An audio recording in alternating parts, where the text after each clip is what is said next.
تو جن لوگوں کی تولیں بھاری ہوں گی وہ تو کامیاب ہیں، اور جن کی تولیں ہلکی ہوں گی تو یہی لوگ ہیں جنہوں نے اپنے آپ کو خسارے میں ڈالا، اس لیے کہ ہماری آیتوں کے بارے میں بے انصافی کرتے تھے۔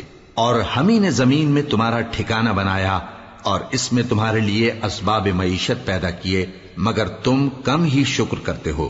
اور ہم ہی نے تم کو ابتدا میں مٹی سے پیدا کیا، پھر تمہاری شکل و صورت بنائی، پھر فرشتوں کو حکم دیا کہ آدم کے آگے سجدہ کرو، تو سب نے سجدہ کیا لیکن ابلیس کہ وہ سجدہ کرنے والوں میں شامل نہ ہوا۔ اللہ نے فرمایا، جب میں نے تجھ کو بھی حکم دیا تھا تو کس چیز نے تجھے سجدہ کرنے سے باز رکھا؟ اس نے کہا کہ میں اس سے افضل ہوں، مجھے تو نے آگ سے پیدا کیا ہے اور اسے مٹی سے بنایا ہے۔ فرمایا، تو بہشت سے اتر جا، تجھے شایع نہیں کہ یہاں تکبر کرے، پس نکل جا کہ تو ذلیل لوگوں میں سے ہے۔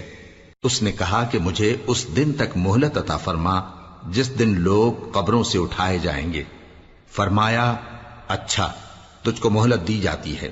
بولا کہ مجھے تو نے گمراہ کیا ہی ہے، میں بھی تیرے سیدھے رستے پر ان کو گمراہ کرنے کے لیے بیٹھوں گا، پھر ان کے آگے سے اور پیچھے سے اور دائیں سے اور بائیں سے، غرض ہر طرف سے آؤں گا، اور تو ان میں اکثر کو شکر گزار نہیں پائے گا۔